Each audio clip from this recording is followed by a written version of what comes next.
Habai nga kwa banyo kanam nga haban treshitam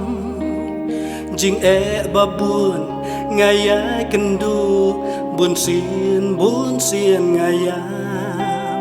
nga dap bun sin da jing ngosi umat na nga kitu ha jing kerdo kaban kaduk hanu ken ngan ya thu ngayam nga ut ba nga pangno manu ban yaram ya nga shikliar kilo nga dei ban poi ka dei ka thong jo nga kana ka ba ko do tam kana dei ki mau len nai kana ki mau ko do ha jing ka jong a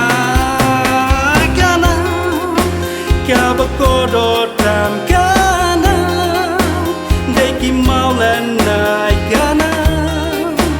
de ki mau ko do ha jing ka jong a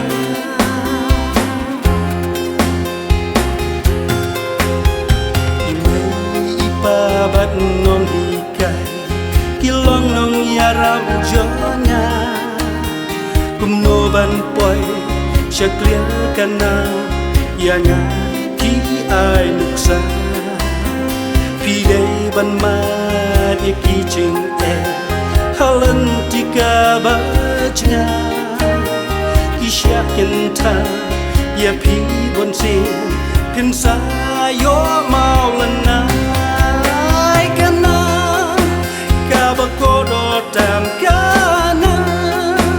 de ki mau len nai kana de ki mau ko do ha jing ka jonga kana ka ba ko do tam kana de ki mau len nai kana de ki mau ko do ha jing ka jonga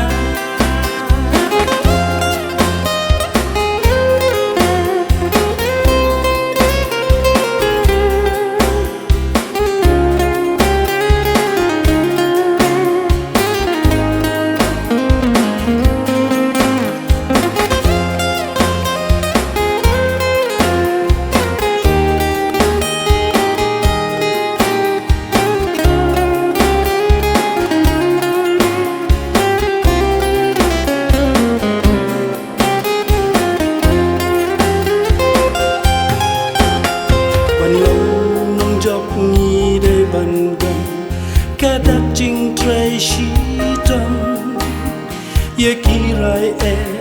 rai dam baro ni dei ban tur ban thom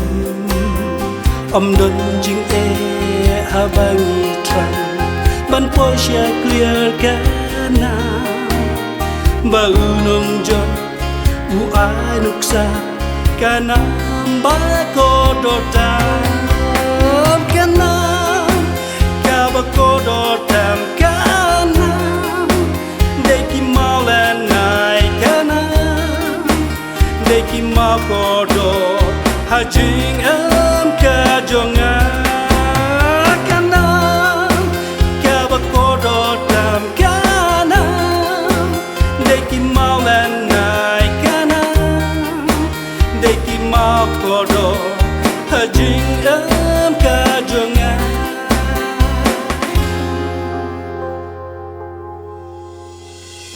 kon kari kani kade kanuk sa kenya pi kom krip krip ngin yai perna ya ka pertai ngin ai jing sha na ka benta kalawe ka batuma kana